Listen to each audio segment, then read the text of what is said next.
అందరికీ నమస్కారం. సూది దారం యూట్యూబ్ ఛానల్కి స్వాగతం అండి.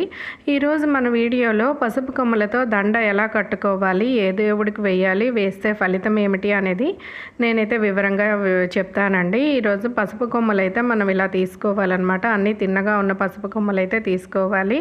మంచి పసుపు కొమ్మలు అనేవి మనం తీసుకోవాలన్నమాట. తర్వాత మనం ఇలాంటి దారం ఉంటే తీసుకోండి. ఇలాంటి దారం చాలా మంచిది. ఇలా కాటన్ థ్రెడ్స్ అనమాట. ఇవి నాకు టెంపుల్లో అయితే ఒక దగ్గర తీసుకున్నాను. ఇలాగా లేదు అంటే మన ఇంట్లో ఉన్న దారం తీసుకొని దానికి 9 పోగులు చేసుకొని నీట్గా కట్టుకొని దానికి పసుపు రాసి అప్పుడు పసుపు కొమ్మలతో మాల కట్టాలి. నేనైతే ఇలా తాడులో వేసుకుంటాం కదా, మంగళసూత్రాల్లో వేసుకుంటాము, అలాంటివి మనకి టెంపుల్స్ దగ్గర అమ్ముతారనమాట.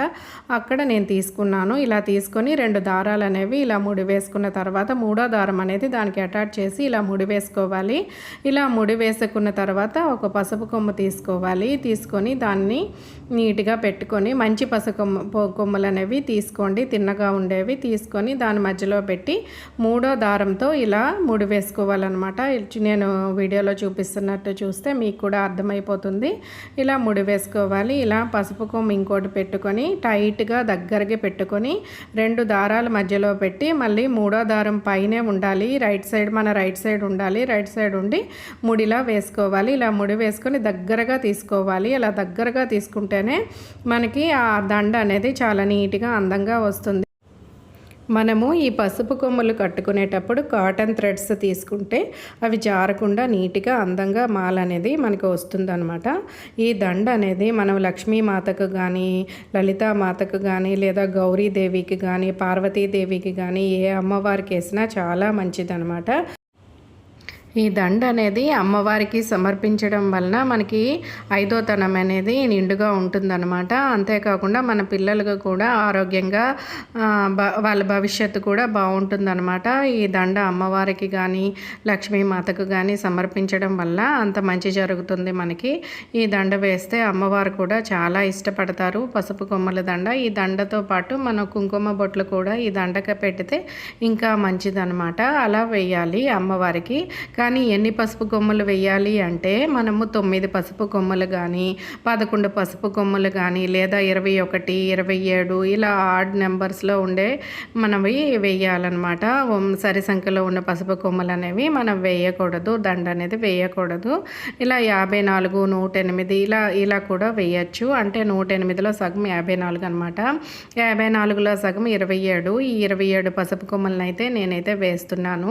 ఎందుకంటే మనకి నక్షత్రాలు 27 కదా, అందుకు 27 పసుపు కొమ్మలు కట్టి అమ్మవారికి అయితే సమర్పిస్తున్నాను. 21 వేసినా మంచిదే.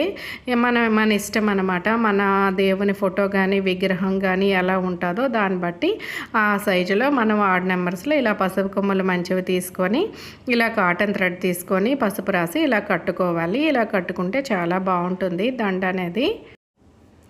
ముఖ్యంగా ఈ దండ అక్షయ తృతీయ రోజు లక్ష్మీమాతకు సమర్పిస్తే ఇంకా మంచిది. రానున్న అక్షయ తృతీయ రోజు అమ్మవారికి అయితే ఈ దండ అయితే తప్పకుండా కట్టి వేయండి. 21 పసుపు కొమ్మలుగా ఉంటే తప్పకుండా కట్టి అమ్మవారికి అయితే వేయండి. వేస్తే మన 5వ తనం అనేది బాగుంటుంది. 5వ తనము అంటే మనకి పసుపు కుంకాలకి ఎటువంటి లోటు లేకుండా ఉంటుంది. మన భర్త ఆరోగ్యంగా ఉంటారనమాట. మనం నిండు నూరేళ్ళు ఆనందంగా ఆరోగ్యంగా ఉంటాం అనమాట. మన ఫ్యామిలీతో పాటు అంత అదృష్టం అనేది లభిస్తుంది అనమాట. పసుపు కొమ్మలకి త్వరగా పురుగు అనేది పడుతుందనమాట. అలాంటివి కాకుండా కొంచెం మంచి పసుపు ఎంచుకొని మనం ఈ దండ కట్టడానికి అయితే తెచ్చుకోవాలి. అవి చూసి వేయాలి. మనం కూడా ఈ దండ కూడా అమ్మవారికి ఎన్ని రోజుల నుంచినా మంచిదే. ఒక శుక్రవారం వేసినా మంచిదే, లేదా మంగళవారాలు కూడా అమ్మవారికి దండ వేస్తే ఇంకా మంచిది. అలా వేసినా మంచిదే, మన ఇష్టం అనమాట. కానీ తీసేటప్పుడు మాత్రం శనివారం కానీ, బుధవారం కానీ, సోమవారం కానీ ఈ వారాల్లోనే పసుపు కుంకుమ కొమ్మల దండ అనేది అమ్మవారి నుంచి తీయండి. తీసిన తర్వాత ఈ కొమ్మలు ఏం చేయాలి అని చాలామందికి డౌట్ అయితే వస్తుంది. తీసిన తర్వాత ఈ పసుపు కొమ్మల్ని మనం ఏంటంటే పసుపుగా చేసుకొని మిక్సీ ఆడుకున్నా పర్వాలేదు, లేదా మిల్లులో పట్టించి పసుపుగా చేసుకొని చేతులకి మొహానికి రాసుకోవాలన్నమాట. కాళ్ళకి మాత్రం ఎట్టి పరిస్థితుల్లో రాయకూడదు. దేవునికి పెట్టిన పసుపు కొమ్మలు కానీ పసుపు కానీ మన కాళ్ళకైతే వాడమన్నమాట. మొహానికి చేతులకి మంగళసూత్రాలకి రాసుకుంటే మంచిది.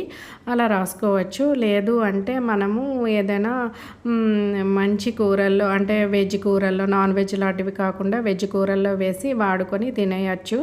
అలా అమ్మవారికంటూ ఉంచేస్తే ఇంకా మంచిదన్నమాట.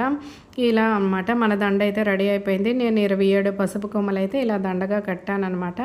ఇప్పుడు మనం అమ్మవారికి వేసి చూపిస్తాను ఎలా వేయాలి ఏంటనేది. మనం అనుకొని అమ్మవారికి దండం పెట్టుకొని ఇలా పసుపు కొమ్మల దండ అనేది సమర్పిస్తున్నాను అనుకొని అమ్మవారికి వేయాలి. ఇలా లక్ష్మీమాతకి అయితే వేశాను.